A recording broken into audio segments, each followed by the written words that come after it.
자, 오늘 드릴 말씀은 282쪽에 나오는 남북복음과 오대복음 이야기, 사리신앙과 관련된 사리숭배 이야기 할 겁니다.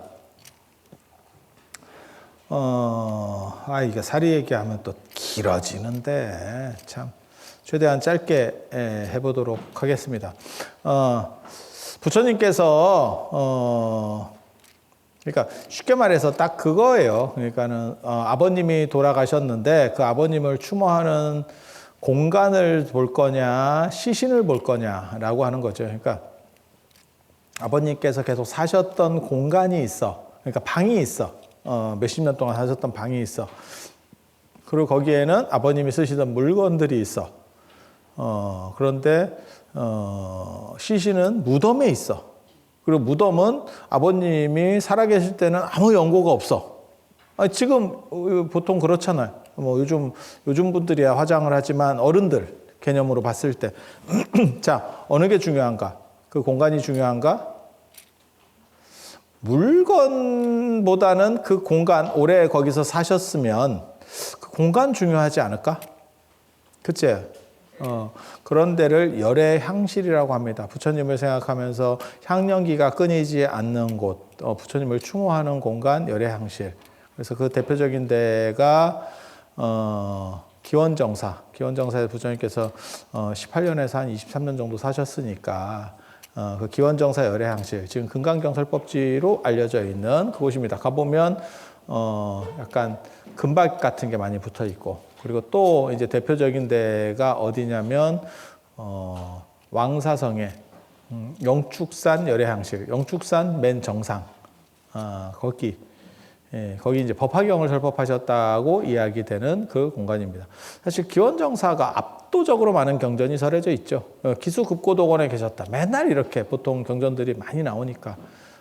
그리고 사르나트 녹야원의 열애향실, 뭐 이런 데 굉장히 유명합니다. 부처님께서 다 주석하셨던 공간이고, 뭐 제자들을 가르쳤던 공간이고, 그렇게 되는 거고,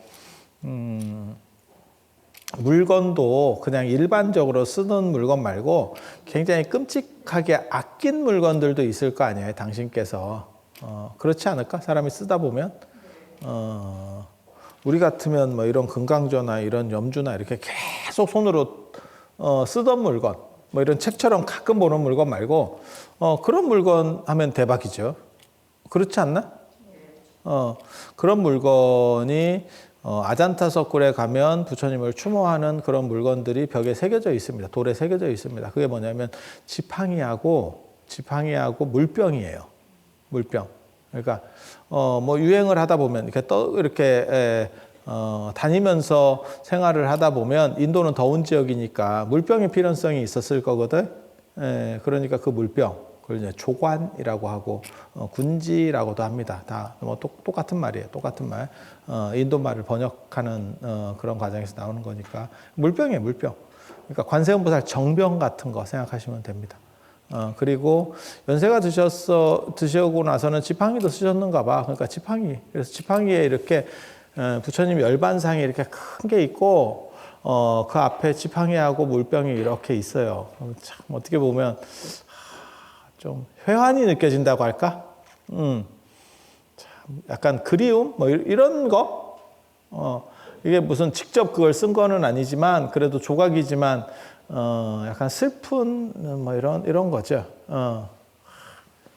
그래서 저도 이제 뭐 그런 거 사진도 찍어오고 했는데, 그렇게 당신께서 계속 이렇게 애지중지 쓰셨던 물건, 그러니까 꼭 좋은 물건이 아니더라도 계속 이렇게 쓰는 물건이 있잖아요. 그런 거는 그 가치가 상당히 높을 거고, 공간으로서 가치, 그 다음에 물건으로서의 가치, 그리고 이제 사리, 어떻게 보면 시신으로서의 가치. 그러니까 사리의 개념은 유해를 포함합니다. 그러니까 화장하고 난 뒤에 뼈가 살이다. 그러니까 쉽게 말해서 추려진 뭐 구슬 같은 거 뼈 이런 게 살이다가 아니고 유해 자체가 다 살이에요. 그렇게 개념을 원래 확장이 돼 있어. 그래서 머리카락도 살이고 어떻게 보면 뭐 이런 것도 다 살이에요. 치아도 살이가 될 수도 있고. 치아 같은 경우는 사실 돌아가시기 전에도 나올 수 있잖아요. 아니 맞잖아요. 그래서 저도 제가 어떻게 좀 해볼까 싶어서 치과에 가서 주면 안 돼요. 그랬더니 그 반출 불가입니다. 그러더니 썩을 놈인데 금리빨 빼간 것도 안 줘. 지고 내가 나중에 생각해보니까 그건 받았어야 될 것 같아. 그래서 내가 말하기는 좀 쪽팔려가지고 연법시 목사님한테 가서 해보라고. 내가 가오 무너지잖아 또. 그랬더니 뭐 버렸다고 뭐 이런 또 조금 안 믿기는 듯한 그런 진술을 하더라고. 그래서 내가 금리빨 2개 날렸죠. 그렇게. 그래서 그 사리에 대한 떠들지 마. 그래서 공간에 대한 부분이 있는 거고, 그래서 부처님께서 이렇게 4대 성지 이런 데 봐봐. 4대 성지 잘 적어놨잖아. 4대 성지 282쪽에 보면 4대 성지 부처님께서 탄생하신데 룸비니, 그 다음에 깨달음을 얻으신 부타가야, 그 다음에 첫 설법 하셨던 사르나트 녹야원, 그리고 돌아가신 쿠시나가르, 요 네 군데 맞잖아. 4대 성지. 근데 이게 다 장소지요. 장소지. 여기에 사리탑이 있느냐? 없습니다. 없습니다. 그럼 8대 성지에는 들어가느냐? 요 4대 성지 플러스 4 플러스 4니까 왕사성의 취상조복, 왕사성. 그 다음에 사위성의 천불화연, 대신변, 상카시아 공녀성, 상카시아의 삼계보도. 그리고 또 하나가 바이샬리의 수명포기, 수행포기라고도 하고 수명포기라고도 합니다. 원우복밀 이런 거는 사기당하는 겁니다. 그거 아닙니다. 그러니까 바이샬리의 이 수명포기 장소가 대탑자리인데 어딘지 지금 모릅니다. 그래서 여러 인도에 가면 8대 성지를 가고 뭐 7대 성지를 가고 상카시아가 빠지는 경우가 있어요. 상카시아가 너무 동떨어져 있어가지고 가면 갔다 왔다가 시간이 너무 걸려. 그리고 막상 가보면 볼 게 없어. 그래서 상카시아를 빼는 경우들이 많이 있거든요. 그런데 바이샬리도 8대 성지 자리 아닙니다. 그러니까 8대 성지를 갈 수가 없습니다. 누구도. 왜? 바이샬리의 그 자리를 알 수 없습니다. 모른다니까. 막말로 얘기해서 모른다고 어딘지. 그 수명포기 자리가 언제냐면 부처님께서 돌아가시기 3개월 전에 내가 더 이상 아난한테 얘기하는 거예요. 수행을 통해서 더 상명을 늘릴 수도 있지만 그렇지 않겠다라고 말하면서 3개월 뒤에 열반에 들게 그 자리입니다. 그 자리. 그 자리가 8대 성지 자리에 바이샬리에 그리고 그 기념으로 큰 탑이 있었다더라라고까지 나와 8대 영탑경에 나오거든요. 그런 내용들이. 그리고 대당서역기나 이런 데서도 그런 내용들을 다 찾아볼 수 있습니다. 지금 어딘지 모릅니다. 그러니까 8대 성지를 순례했다라는 말 자체가 그냥 구라라고 보시면 됩니다. 그게 모르니까 이제 원숭이 왕이 무슨 뭐 이렇게 꿀을 따서 바쳤다 이런 얘기를 하는 거거든요. 그래서 4대 성지는 생이랑 관련된 거고 나머지 플러스 4는 신통과 관련된 거예요. 가장 위대한 신통, 부처님께서 행하셨던 가장 위대한 신통. 그리고 수명폭이라는 건 뭐냐면 생명을 초월했다라는 뜻이에요. 그래서 그게 굉장히 중요한 부분이거든요. 거기에 탑이 없습니다. 뭘 얘기하고 싶은 거냐면 8대 성지를 다 가는 건 아니지만 8대 성지를 다 간다라고 가정하더라도 거기에는 탑은 존재하지 않습니다. 그러니까 성지 개념에는 탑이 없는 거야. 성지 개념에 탑이 존재하지 않는 거예요. 부처님 탑이. 그럼 부처님 탑 가던데요. 바이샬리에서 그 탑 아쇼카 석조 이렇게 하나 있는 거, 사자 한 마리 있는 거 그거 아난탑입니다. 그 부처님 탑 아닙니다. 아난탑입니다. 아난의 반신탑입니다. 그러면 부처님 탑 자리는 안 갑니까? 바이샬리에서 바치족과 리차비족이 모셨다는 그 탑의 흔적을 봅니다. 부처님 탑은 못 보고요. 흔적 봅니다. 흔적. 그리고 왕사성 쪽에도 탑이 있다 해서 저도 가봤는데 저 정도를 탑 유적이라고 할 수 있을까? 뭐 잘 모르겠습니다. 그래서 탑에 두 가지가 있어요. 상카시아에 가도 그게 탑 유적이거든요. 근데 탑인데 그건 기념탑이에요. 사리탑이 아니고. 기념탑이 있고 사리탑이 있다니까. 탑에는 두 종류의 탑이 있다니까. 지금도 그래요. 울산에 가면 공업탑이 있거든? 기념탑입니다. 기념탑입니다. 뭐 이런 거 있잖아요. 저 광주에도 있을걸? 광주 민주화운동 기념탑 뭐 이런 거, 모릅니다. 안 가봤습니다. 안 가봤지만 있을 것 같아, 왠지. 예, 왠지 있을 것 같아. 우리 3.1운동 뭐 이런 거, 독립기념관 이런 데 뭐 기념탑 있겠지? 가봤습니다. 기억이 안 납니다. 그런 기념탑이 있고, 사리탑은 무덤이죠, 일종의. 그래서 논리적 추이가 달라요. 큰 것들은 대부분 기념탑이었어요. 하지만 나중에 이제 부처님 생각과 관련해서는, 부처님 생각하는 쪽과 관련해서는 점점 사리탑 쪽이 떠오르기 시작합니다. 그래서 원래는 이 기념탑이 있는데 그 다음에 부처님께서 오래 사셨던데 스님들의 절들이 큰 게 이렇게 들어섰었는데 나중에는 이제 영역이 사리탑 쪽으로도 영역이 좀 넓어가는 거고, 그리고 사리탑은 함부로 스님들이 손 못 대게 부처님께서 마지막 유언을 해놓으셨습니다.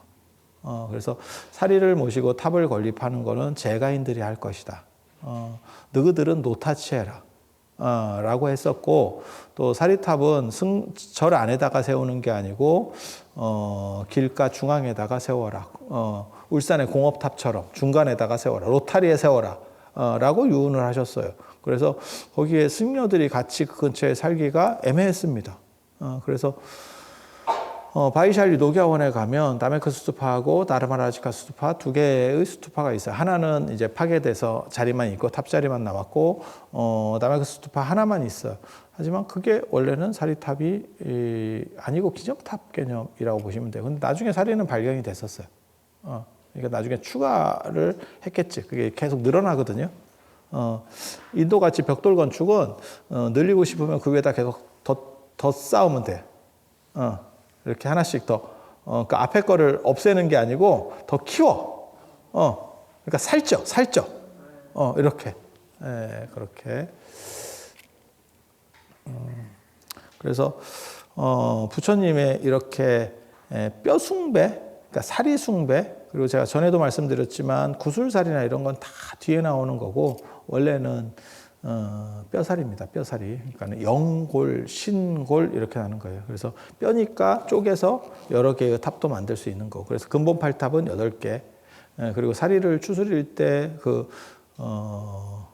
열반경에 자세히 나옵니다. 그리고 제가 그걸로 논문도 썼었기 때문에 정확하게 알고 있습니다. 그래서 화장하는 방식, 그 다음에 화장을 하다가 향수를 부어서 불을 끄거든요. 그러면 그게 뼈를 추스리기 위한 방법이에요. 그리고 그게 뼈 편들이 있는 거죠. 그리고 인도 성지순례 때 그 탑은 보내 석가족이 모셨다라고 하는 그 티라우라코트하고 그 다음에 피프리하와 그쪽에 탑이 있죠. 석가족이 모신 탑이 있죠. 그리고 거기서 나온 탑에서 나온 사리가 지금 델리 박물관에 모셔져 있고, 그 델리 박물관의 사리를 보면 뼈 조각이죠. 뼈 조각. 브라미 문자로 석가족의 형제들이 모셨다. 뭐 이렇게 딱 내용들이 나오죠. 그래서 그 이제 부처님의 찐사리로 생각을 하고 있습니다. 가장 유력한, 전 세계에서 어떻게 보면 존재하는 사리 중에서 부처님 사리로 가장 유력한 사리로 추정을 하고 있고, 그것은 구슬이 아니고 뼈입니다. 그래서 뼈를 조각을 내면 사리를 나눌 수 있는 거죠. 그래서 뼈 숭배랑 관련된 문화입니다. 사리 숭배는 원래는 뼈 숭배랑 관련된 문화예요. 그래서 신령한 뼈, 신골, 영골 이렇게. 그 어떻게 보면 인간의 몸 중에서 가장 단단한 조직, 그 안에 그 에너지, 그 사람의 에너지에 정수가 들어있다라고 생각하는 거예요. 제가 전에도 그런 말씀 드렸었는데 사실 뼈보다 더 단단한 게 있다. 그건 치아다. 그런데 그래서 치사리라고 하는 것도 굉장히 많이 얘기들이 나오지만, 치사리의 최대 문제점은 뭐냐면 치아는 빠져도 사람이 사는데 문제가 없다. 그리고 태어나면서부터 가지고 나오는 물건이 아니다. 그렇잖아. 그리고 태어날 때 가지고 나오는 사람들도 가끔 있어. 간혹. 그런데 문제는 그거는 다 갈리죠. 그거를 지금까지 가지고 있는 사람은 없습니다. 어느 정도 성장하면 다 이 치아는 갈잖아. 왜냐하면 치아는 너무 단단하기 때문에 우리가 뼈가 성장하듯이 치아가 성장할 수 없습니다. 그러니까 아예 빼버리는 거죠. 빼고 다시 영구치로 유치해서 영구치 맞잖아. 그 얘기는 뭐냐? 본질이라면 그 치아가 그 사람의 본질이라면 빠지겠냐가 나오는 거죠. 빠져도 돌아가잖아. 내가 사는데 별 문제가 없잖아. 우리가 이빨 갈 때, 치아 갈 때, 영구치 날 때, 그때 뭐 이빨 빠진 노장군 식으로 살고 있었지만 사는데 아무 지장 없더라. 그리고 또 이렇게 이제 연세가 드셔서 뭐 임플란트도 하고 뭐 이렇게 해서 자기 치아도 빠진 거잖아요. 영구치 빠진 거잖아. 그래갖고 쉽게 말해서 뭐 사기 같은 걸로 박아놓은 거잖아요. 지금. 아무 문제 없잖아. 그러면 그게 그 사람의 정수고 본질이라고 말할 수 있느냐에 대한 문제가 나오는 거죠. 그래서 치사리가 가장 단단한 건 맞는데 그게 본질이냐에 대한 문제가 벌어지는 거예요. 그러면 그 다음에는 무슨 얘기가 나오냐면 전골살이 얘기가 나오는 겁니다. 뼈 중에서는 그래도 머리뼈 아니냐? 어때? 그럴 것 같지? 그리고 그 다음에 거기서 한 단계 더 나가면 뇌살이 아니냐? 뇌살이 아니냐라고 나오는 거죠. 뇌살이 이야기가 나오는데 전골살이 이야기 우리나라 어디서 나오죠? 치사리는 건봉사 치사리, 전골살이는 통도사입니다. 통도사 전골살이 오대산 중대 뇌살입니다. 뇌살입니다. 불레보탑이고 그래서 뇌살이고 저기도 뇌살입니다. 봉정암도 뇌살이 얘기가 나옵니다. 봉정암 안 가보셨어? 저는 안 가봤어요. 안 가봐도 아는데 바보들. 에이 이거씨. 가봐도 모르는구나. 뭐하러 갔어? 그래서 그렇게 이게 발전하는구나. 어디가 좀 빠르겠구나. 이런 생각들이 좀 드는 거지. 그리고 뇌사리가 뭔지 저도 잘 모르겠어요. 그래서 저는 논문 쓸 때 아마 머리 쪽에서 나온 사리가 아닌가? 약간 응고되는, 그러니까 뼈 말고 이런 것들이 이렇게 불을 만나면서 이렇게 응결되는 경우들이 있거든요. 그래서 나오는 게 아닌가? 라는 정도 생각을 하죠. 생각을 못 하겠어. 판단을 못 하겠어. 뇌는 장기보다 더 잘 썩어요. 그래서 이쪽으로 이게 순두부 같은 거거든요. 뇌가 늙으면 약간 이제 수분이 빠지긴 하는데 원래는 진짜 순두부 같은 거야. 그거 어떻게 보면 알 수 있냐면 원숭이 골요리 이런 거 보면 알아요. 뭐 먹어보진 않았는데 그냥 이렇게 영상으로 봐봐. 그러면 이게 순두부 같은 거구나 라는 걸 알 수 있어. 그래서 여기가 수분 함량이 굉장히 많고 이게 좀 뭐라 할까 외부 감염에 취약해요. 그래서 이 머리 위로는 못 올라가게 방어막이 있어. 마치 벌통에 그 프로폴리스 비슷한 거 이런 게 갖고 막혀 있잖아. 세균들이 못 들어오게. 그런 식으로 작동을 해. 그걸 뚫고 감염이 되면 난리 나는 겁니다. 그러면 거의 갑니다. 이제 그래서 뇌 쪽으로 감염은 진짜 어려운 거예요. 다 맞게 돼 있어. 그러니까 배나 뭐 이런 쪽에 감염이 되면 이거는 그냥 고쳐서 쓰면 되고, 야 이쪽 감염돼 가지고 이게 메롱이 돼 버리면 기계 쓰기 어렵겠지. 그렇지 않아? 이거 시스템에서 나가는 거야 이게 지금은. 메인보드 나갔다고 컴퓨터로 말하면 이거 메인보드 나가면 컴퓨터 그냥 엔간하면 하나 사야지. 그거 고쳐 쓰기 쉽지 않아. 그렇게. 그래서 이쪽에 어떻게 연결되면서 나오는 그런 사리를 뇌살이라고 하는가? 라고 생각은 해보고 있지만 뭔지 모르겠습니다. 실물도 못 봤고, 실물을 보면 이렇게 판단이라도 해볼 건데, 뭐 그런 정도 생각을 해봅니다. 그래서 사리에 그 사람의 어떻게 보면 에너지의 정수 중에 하나가 담겨 있다. 여러분은 어떻게 생각해요? 만약에 뭐 그럴 일은 별로 없겠지만 제가 굉장히 뭐 떠가지고 대단해. 그러면 제가 이렇게 맨날 쪼물락거리고 있는 이런 염주를 원할까? 안 그러면 내 뼈를 원할까? 어떤 게 더 좋을까? 뼈가 더 좋을까? 그치? 그런 식으로 바뀌어간 거야. 그런 식으로 바뀌어간 거야. 그러니까 후대 사람들 입장에서는 공간이라고 하는 거는 누구에게나 열려 있는 거고, 그 다음에 물건은 아마 대부분 없어졌을 거예요. 나중에 그런 중요한 물건들은 다 사라졌을 거야. 시대가 지나면서. 그리고 일부는 탑으로 들어가거든요. 그 깨사리아 대탑이 부처님 바로 탑으로 알려져 있거든요.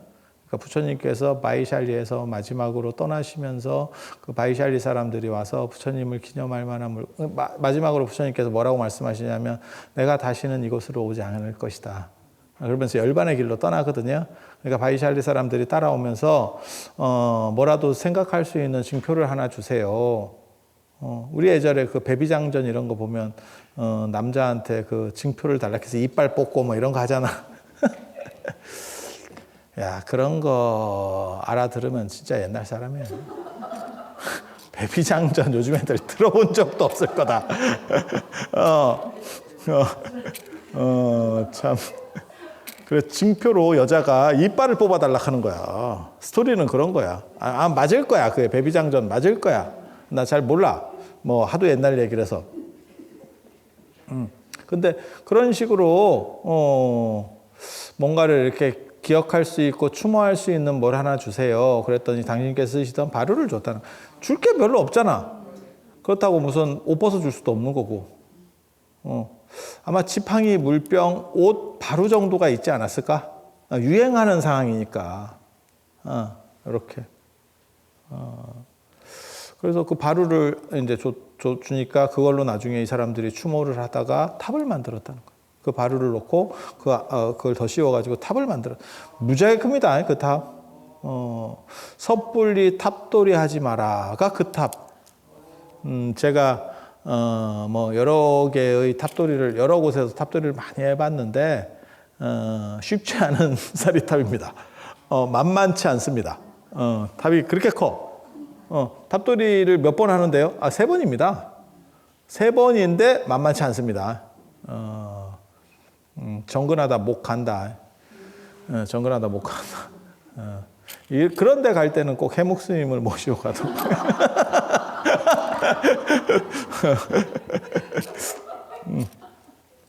그래서 그렇게 되는 거고, 그래서 나중에 기념 물건을 가졌더라도 그걸 가지고 탑을 만들거나 하면서 다 없어져. 이제 볼 수는 없는 상황이 되는 거죠.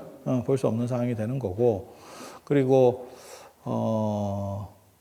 공간은 어차피 누구든지 이렇게 참배하기가 쉬우니까, 그러니까 이제 탑의 사리에 대한 부분들이 좀 더 어떻게 보면 강화되는 거죠. 그러니까 여러분도 생각을 해보세요. 여러분 할아버지가 쓰시던 공간을 아버지가 쓰시면서 뭐 어떻게 했어? 예를 들면 그 공간은 계속 누군가 쓸 거 아니야. 비워놓지는 않을 거 아니야. 그래서 그렇게 공간은 내려가는 거고, 그러면 그 어른에 대해 생각하는 사람이 야, 그래도 몇 쪽으로 가야 되는 거 아니냐? 할아버지 몇 쪽으로 갈까? 이제 이런 쪽으로 점점 생각들이 좀 가는 거죠. 그래서 그게 이제 수투파와 관련된 사리신앙. 그래서 기념탑은 차이티아라고 하는 거고요. 사리가 들어있는 거는 수투파라고 합니다. 그냥 우리가 번역할 때는 다 똑같이 탑이라 그러는데 인도에서는 그걸 구분해요. 그러니까 기념탑과 무덤으로서의 탑. 차이가 크죠? 아니, 그렇지 않아? 그렇게. 그리고 나중에는 요 사리에 대한 이런 요구들이 많아지니까 8개의 사리탑 중에서 부처님 돌아가시고 나서 인기가 좋아가지고 왕들이 8명이 모여서 탑을 이렇게 딱 만들잖아.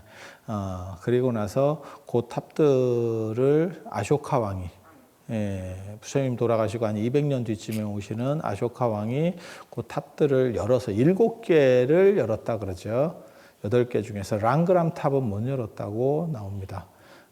랑그람 탑을 열려고 했더니 뭐 용이 무슨 뭐 수호를 하고 있는데, 용이 여기서 용은 킹코브라입니다. 수호를 하고 있는데 그게 뭐 이렇게 좀 잘 안 됐다라고 하는데, 이제 학문적으로 생각할 때는 아마 킹코브라 토템을 믿었던 그 랑그람 탑이 누구 탑이냐면 부처님 외갓집 탑입니다. 외가 쪽 집 사람들의 탑이에요. 저도 가봤습니다. 가봤습니다. 제가 올 겨울에 인도를 갈까 생각하는데 그런데도 좀 넣어서 갈까? 내가 이런 생각도 하고 머리가 복잡하거든요, 사실. 저는 다 가봤어. 중요한 데는 엉간한 데는 다 가봤어. 그럴 것 같지 않아? 내가 쏘댕기기 리더잖아. 그런데 안 쏘댕기면 어떡하겠어. 근데 저는 진짜 인도는 제가 엔간하면 가고 싶어 하지 않는 사람입니다. 왜? 나는 인도 갔다 와서 안 아픈 적이 없었어요. 중국은 갔다 와서 그 다음날 다른 행사를 또 합니다. 갔다 와서 바로 행사를 이어서 합니다. 근데 인도 힘들어. 그리고 나는 인도의 그 인도 비행기를 타면서부터 그 약간 그 냄새, 나 그것도 나 싫고.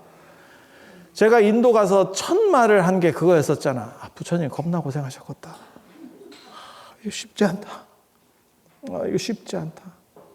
그리고 석가모니 부처님 말고 그 앞에 부처님 비바시불, 시기불, 비사불, 구류손불, 가섭불 뭐 이런 구류손불, 구나모니불, 가섭불 이런 구류손불이나 뭐 구나모니불 유적지도 있어요. 그걸 부처님 부처님이 아니고 아쇼카 왕이 거기에 석주를 세워 기념 석주를 그 네팔 쪽에 있어요. 자 그런데도 다 가봤어. 가면 뭐나 있을 것 같지? 겁나 고생해서 가면 끝 이렇게 돼. 개똥 안 밟듯이 안 밟게 조심해야 되고 뭐 이런 게 있어. 그 지뢰를 이렇게 싹 가야 돼. 개똥이 그나마 낫다. 사람 똥 밟으면 진짜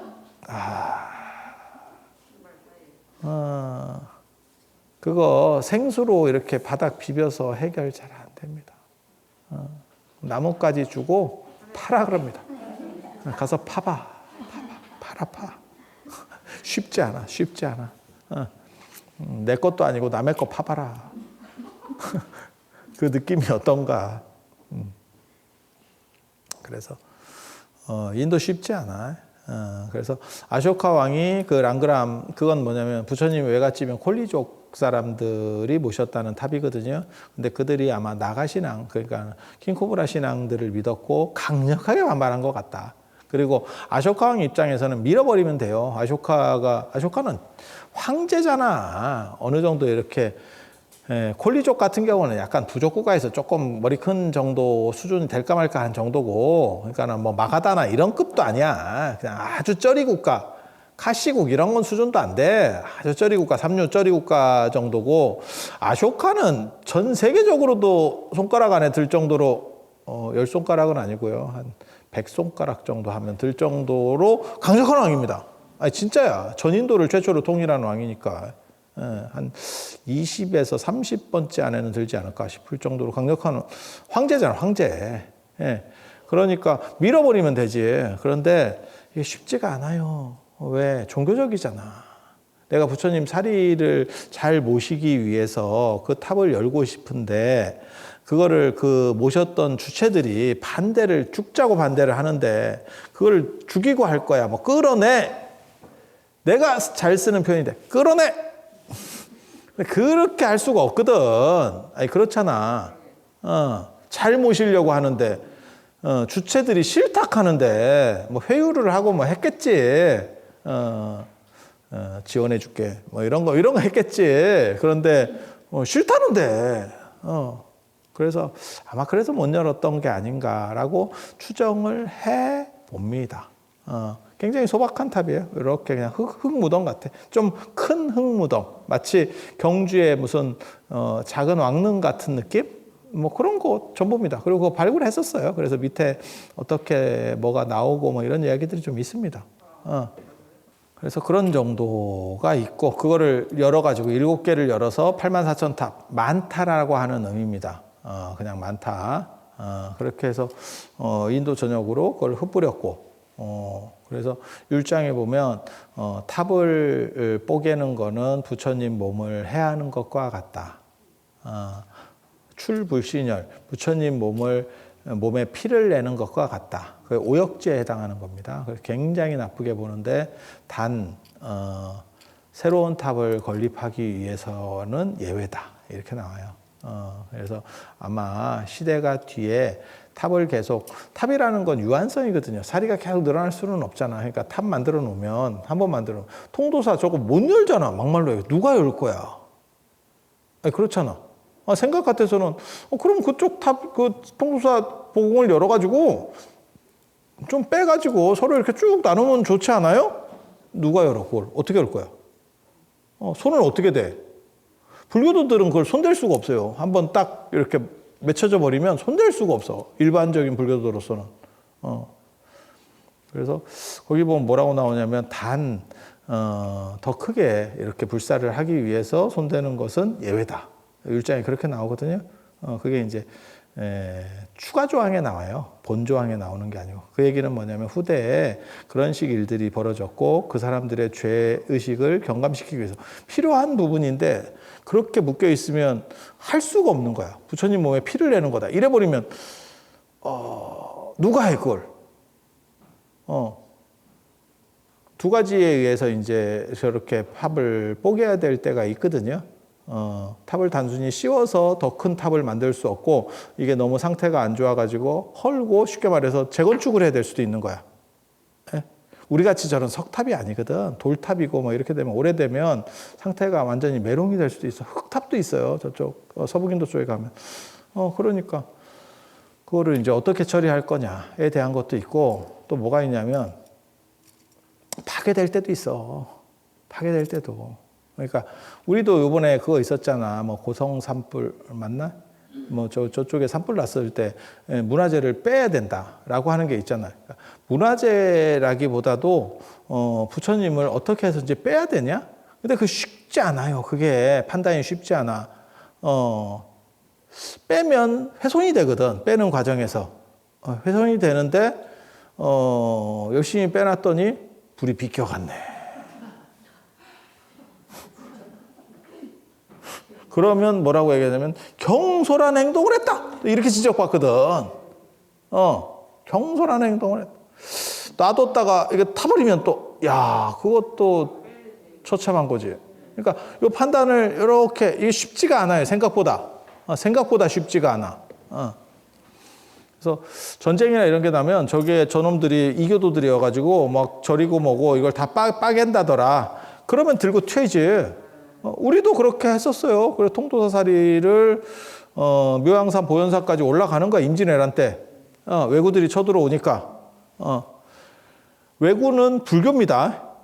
그래도 털 생각을 하죠. 왜? 그때는 모시려고. 모시려고.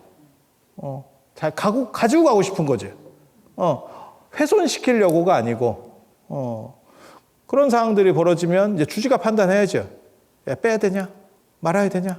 어떻게 해야 되냐? 야, 이거 쉽지 않아.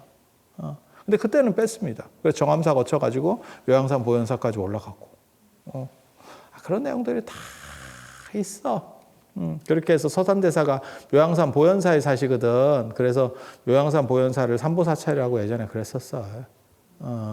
지금은 삼보사찰 하면 송광사, 통도사, 뭐 해인사 이렇게 얘기하지만 묘양산 보현사가 진짜 삼보사찰 아니냐라는 말이 있었었어요. 왜? 거기에 서산대사가 사셨고 서산대사가 그 선교 도청서 하면서 사리가 거기까지 올라간 거예요. 보현사까지. 그러니까 나중에 이제 서산대사가 다시 이제 전쟁이 이제 어느 정도 끝나고 일단락되고 나서 통도사 사리니까 통도사에 다시 모셔라라고 하면서 사리를 뺐죠. 그래서 보현사에 사리가 있었던 거예요. 그래서 그리고 민비가 대장경을 모시거든요. 오대산 보현사에도 모셔요.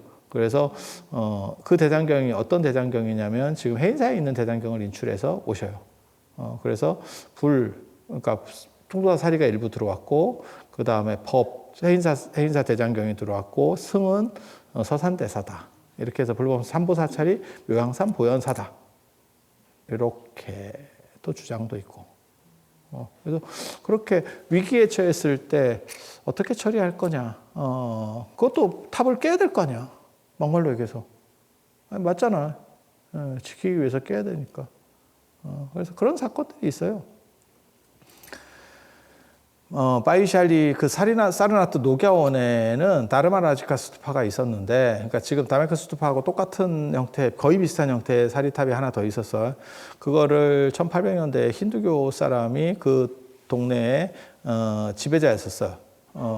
근데 그 탑을 깨버렸죠. 그래서 사리가 나왔는데, 거기서 사리기하고 사리가 나왔는데 그걸 겐지스강에 버렸다라고 기록에 나와요. 그러니까 그런 상황들이 벌어졌을 때 불교도들이 퍼떡 깨서 빼야 되냐? 일단 옮겨야 되냐? 안전하게? 아니 그렇잖아.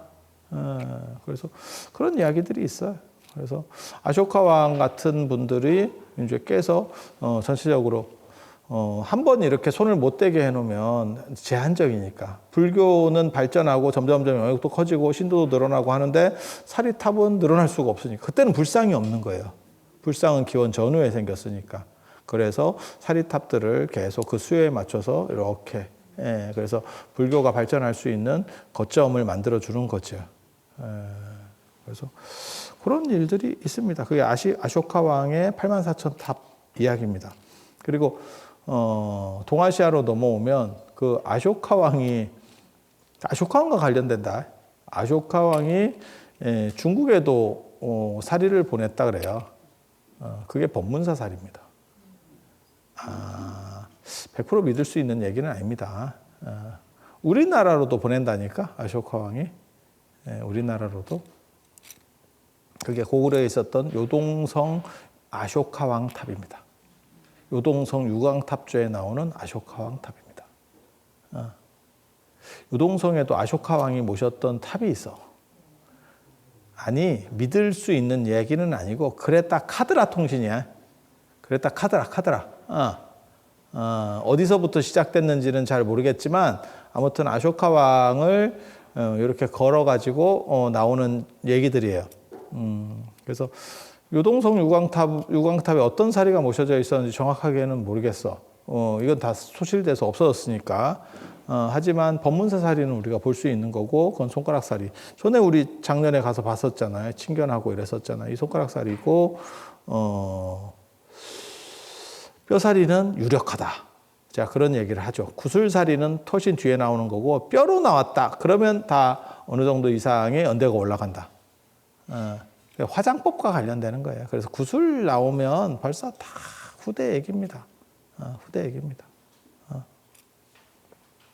그래서 우리나라에는 그 요동성 유광탑, 아쇼카 왕이 오셨다는 사리 유명한데, 이 사리는 이제 고구려와 관련된 거고, 백제에는 그런 기록이 뚜렷하게 나오는 게 별로 없어요. 없어. 근데 이제 신라가 통일하다 보니까 신라 기록이 압도적으로 많거든요. 그렇지 않을까? 그래서 신라와 관련해서 우리가 알고 있는 게 이제 자장률사지, 오대산, 오대산에 가서 중국 산서성 오대산. 제가 나중에 언제 한번 또 갈 겁니다. 저는 뭐 여러 번 갔다 와서 사실 뭐 그렇죠. 제가 또 그 동네 잘 알죠. 제가 박사 논문으로 또 그런 걸 썼었기 때문에 저리 또 어떤지 사연들을 또 잘 알고 있죠. 그리고 거기 가면 문수보살을 만나야 돼요. 제가 그 얘기 안 해줬나? 문수보살 상습 출몰 지역이 있다고. 내가 그거 안다니까. 그래서 왜 그런 거 있어요. 예전에, 지금은 어떤지 모르겠다. 우리 어렸을 때는 면목동, 서울의 면목동 가면 조인성 뭐 본다, 뭐 이런 얘기가 있었어. 그 동네 살았어. 면목동 맞나? 그 길동인가? 나 정확하게 잘 모르겠네. 오래돼서. 천호동 이런 쪽. 그 조인성 씨가 그 동네에 살았어. 그래서 그 동네 가면 그걸 볼 수 있다. 그런 것처럼 오대산이 문수보살 상습 출몰 거기서 이제 뭐 주처하신다라고 말은 나오지만 잘 나오시는 데가 있어. 상습 출몰 지역. 거기를 내가 압니다. 거기 내가 압니다. 중대 쪽에서 가끔 설법하시고 북대하고 태화지 쪽에서 나오셔. 중대 쪽에 그 설법대에서 내가 나오시는 건 잘 못 봤습니다. 본 것처럼 얘기하지. 기록에서 잘 못 봤다고. 기록에서. 기록에서. 기록에서 잘 못 봤고요. 대부분 나오는 데가 정해져 있습니다. 정해져 있어. 제가 전에 그런 말씀 안 드렸나? 이 오대산 굉장히 중요하다고. 당나라 초에 이 오대산 신앙이 막 불길같이 일어나는데, 당고종 이치 때, 그러니까 당태종, 당고조 이연, 당태종, 그 다음에 당고종이거든? 이렇게 3대. 근데 그때 그거 있었잖아. 오대산 쪽에서 자꾸 뭐 문수보살이 출연하는 어쩌네. 그게 장안까지 들려요. 장안의 대명군까지 이게 들려오는 거야. 그러니까 이게 진짜냐? 이렇게 조사 원정대를 보낸다니까. 그래서 오대산 원정대 조사하고 와라. 황제도 궁금하잖아. 나도 보냈을 것 같아. 조선왕조실록에서 가장 큰 떡밥 만인열석이거든요.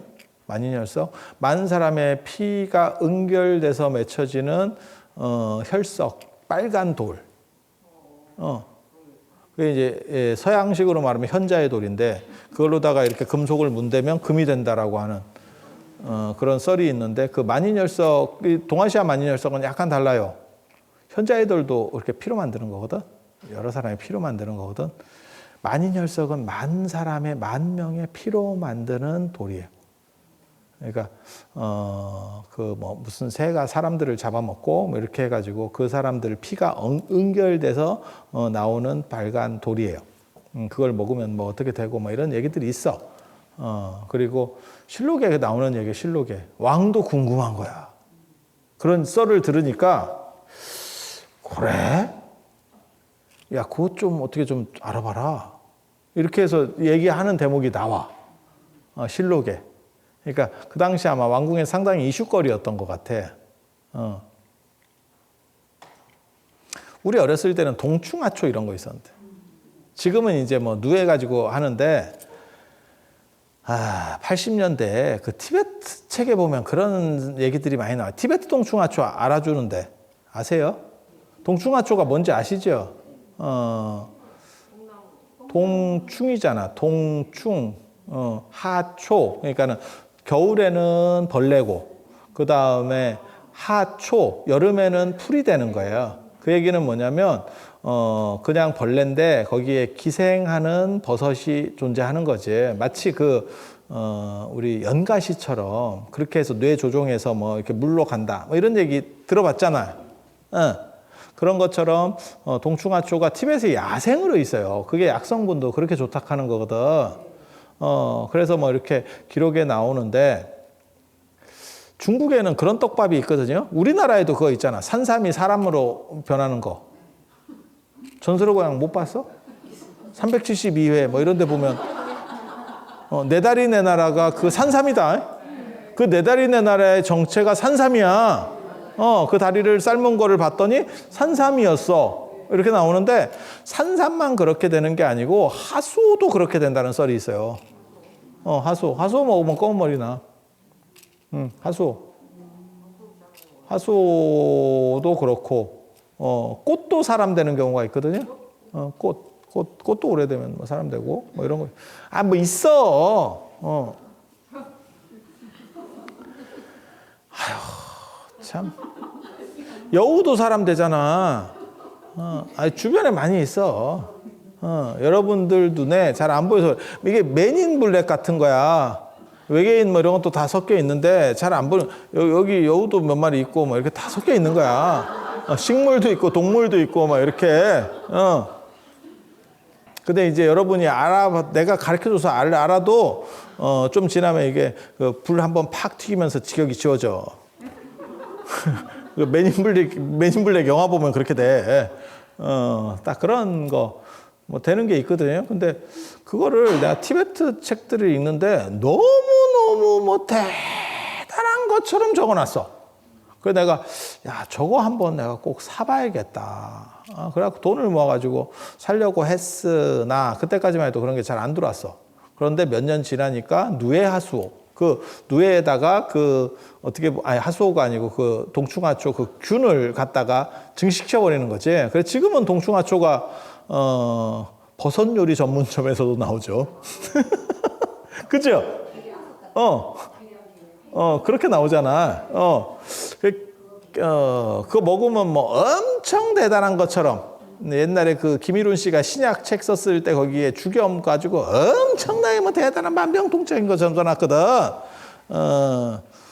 치약이나 만들어. 치약이나 만들어. 그래서 그런 정도가 있어. 그런 정도 있어. 그래, 굉장히 저도 희한하다고 생각을 했어. 그거하고 제가 어렸을 때 꼭 구하고 싶었던 것 중에 하나가 뭐가 있었냐면, 근데 그거 사러 경동시장도 가고 그랬어. 근데 애들은 가라 이래가지고, 강의 못 샀는데. 호골이라고 들어보셨어? 호골? 호골? 지금은 아마 구하지도 못할 거다. 호랑이뼈, 호랑이뼈. 호랑이뼈.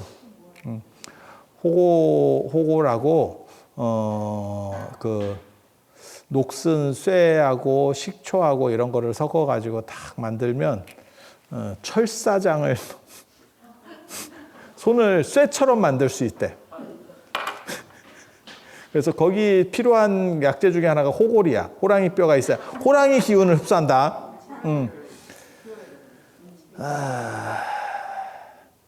그래서 내가 80년대 거금 5만 원을 또, 그것도 굉장히 큰 돈입니다. 지금으로 아마 한 100만 원 정도 될 거야. 그래서 또 경동시장에 사러 갔더니 애들은 가라 해. 마음 상해가지고. 여러분이 무엇을 상상하든 그 이상을 내가 옛날에 하고 있었어. 내가 하고 있었어. 굉장히 놀라운. 그래서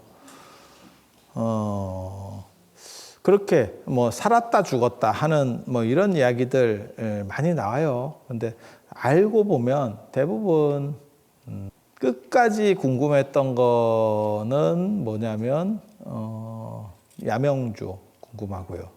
야명주 궁금하고요. 온만이 밤매움에 나오는 만이주 궁금합니다.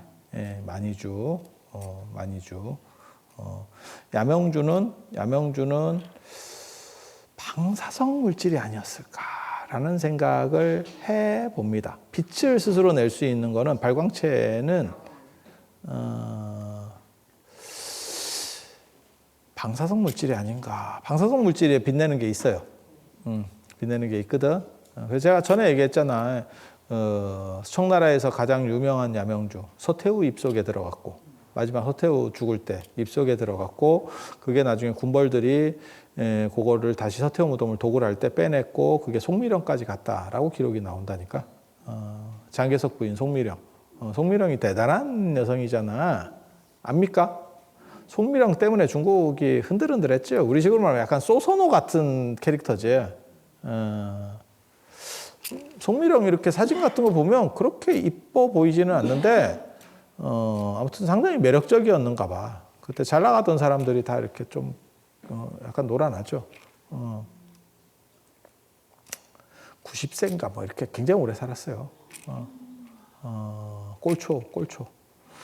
뭐 이렇게. 그래서 송미령까지 갔다. 뭐 이런 썰이 있어서 몰라. 나도 몰라.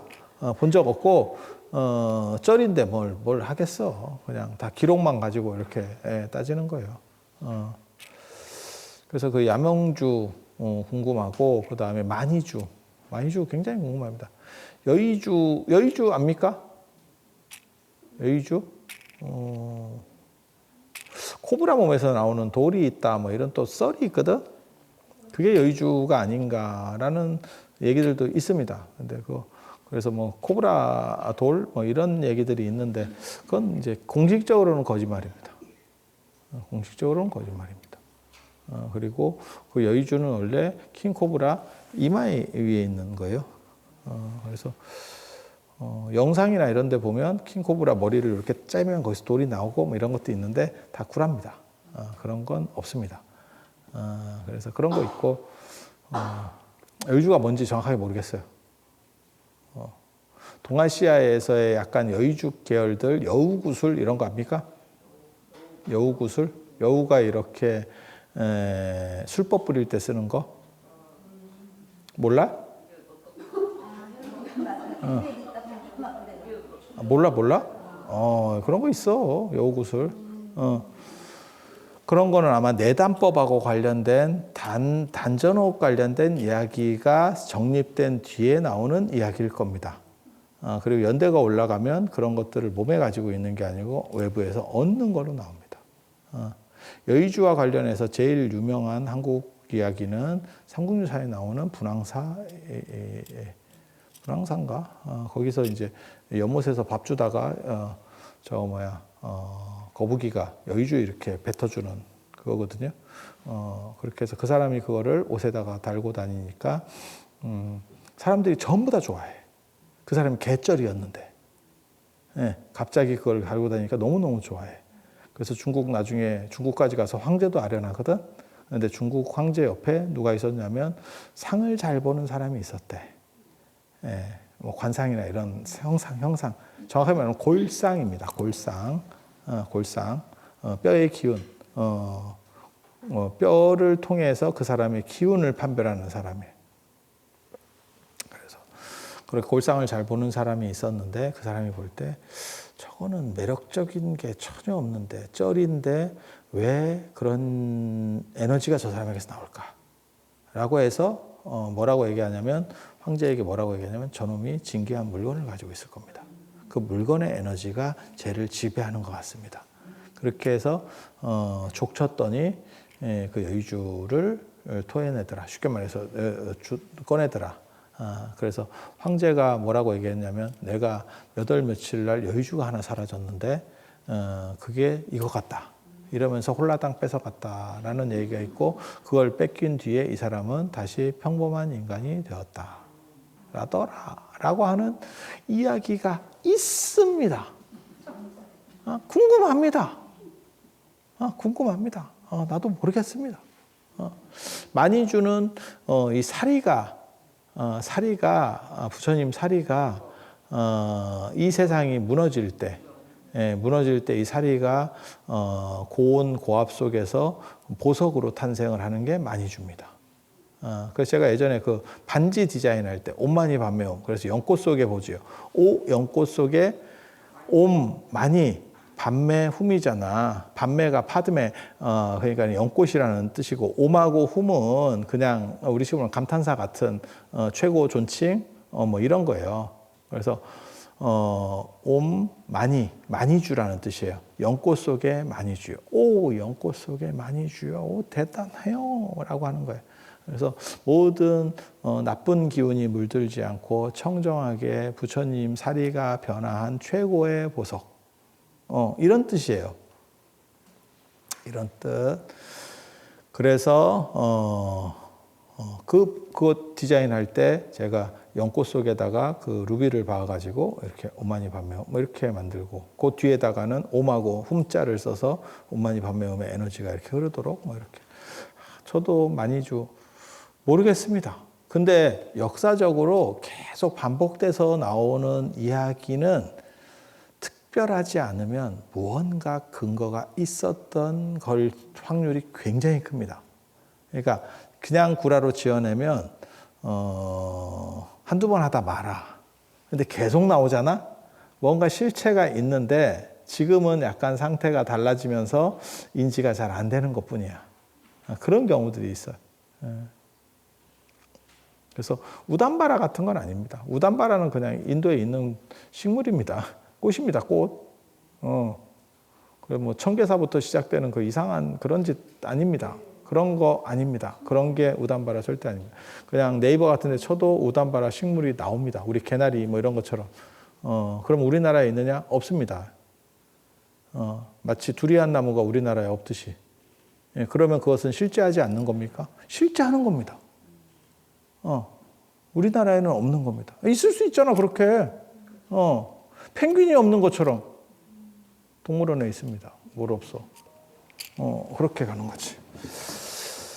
그래서 그 사리, 유명한 사리 어디서 얻냐면 자장률사께서 오대산 북대에서 이제 북대도 거긴가 내가 약간 조금 그런 게 있거든. 오대산이 오대가 좀 왔다 갔다 해요. 연대가 너무 오래되다 보니까 여기인가? 뭐 이걸 좀 해. 그 읽어보면 오대산 사적이 관련된 거를 읽잖아. 청량산지라고 하는 게 있는데 이게 거기인가 여기인가 저기인가 거기인가 여기인가 뭐 이렇게 약간 왔다 갔다 해. 그래서 그렇긴 한데 오대가 2,000m가 넘어요. 그리고 거기서 자장률사가 거기 제석천이 만들었다라고 하는 문수보살 석상이 있었어. 지금은 당연히 없습니다. 거기서 기도를 하다가 딱 이제 문수보살 가피를 딱 얻어가지고 거기서 이제 화엄경 사구계를 듣고 화엄경 사구계를 꿈에 딱 듣고 그렇게 하다가 그 다음 날 이게 뭐지 이랬는데 그때 이제 진짜 문수보살의 화신을 만나서 바루하고 가사하고 사리 백과를 받죠.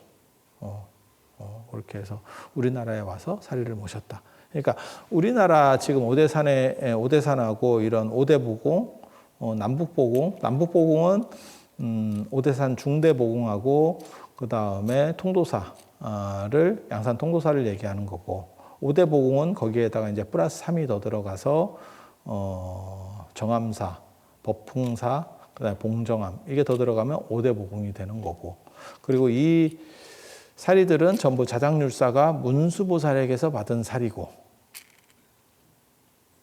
재밌어 이게. 문수보살께 받은 사리를 오대산에 모셨더니 한국 오대산, 평창 오대산에 모셨더니 그 다음 세대 좀 지나가지고 고려 시대가 되면 무슨 뭔 얘기가 나오냐면 금강산의 53불 이야기가 나옵니다. 그것도 통일시대 시대 때 아마 얘기가 만들어졌을 걸로 추정은 하는데 기록은 민지가 썼으니까 고려 중기 기록인데 그 이전부터 왜냐하면 그건 사진이 있거든. 그래서 보면 통일시대 불상들도 막 섞여 있어요. 그래서 아마 통일시대에는 충분히 나왔을 것 같다라는 생각을 하는데 거기 보면 문수보살이 인도에서 불상을 만들어. 그래서 그거를 배에다 실어가지고 특송으로 보냅니다. 어디로? 금강산, 고성 금강산으로. 그때 만든 게 53부처님을 모신 능인전이에요. 그게 유점사에서 최고 법당이거든. 최고 법당이거든. 제가 그걸로도 논문을 썼었습니다. 그래서 제가 어떻게 아냐고요? 일제강점기 때까지 있었어요. 사진이 있어. 지금도 사진이 있어. 인터넷에 뒤져봐도 나올 거예요. 사진이 있어. 참 진기하다. 봐봐. 조금 남쪽의 오대산에는 문수보살이 줬다는 사리가 모셔져 있고, 그 조금 위에 고성으로 가면 평창 오대산에는 문수보살 모신 사리, 준사리, 부처님 사리, 조금 위로 올라가면 문수보살이 조성한 불상. 어떤 게 더 중요해? 원래는 탑 중심일 때는 사리가 중요하고, 그 다음에 나중에는 이제 불상으로 살살살 옮겨가거든, 무게 중심이. 그래서 지금도 보면 탑 사이즈보다 법당 사이즈가 훨씬 크죠. 그래서 그런 시대적 변화가 있고, 아울러 에브리바디 그 권역에 문수보살 신앙들이 널리 이렇게 있었구나. 아니면 자장률사가 오대산에서 문수보살에게 사리 받은 게 영향을 미쳐서 고성 금강산 유점사에서 약간 각색을 한 게 아닌가. 그런데 그 53부를 자세히 보고 있으면 우리는 이제 불상도 조금은 볼 줄 아니까 내가 불상으로 뭐 박사 논문을 쓴 건 아니지만 불상도 학교에서 가르치고 이렇게 하거든요. 그래서 보면 통일신라 시대에서 고려 초까지의 불상이야. 53불이. 그래서 그게 처음에 아마 1단계, 2단계, 3단계 통도사 사역 드러나듯이 뭔가 변화들이 있었을 것 같아. 그래서 오늘 이런 정도 시간이 많이 됐으니까 하고 다음 시간에 이 남북복음과 5대 복음 이야기 본격적으로 해드릴 수 있도록 하겠습니다. 자, 들어주셔서 감사합니다.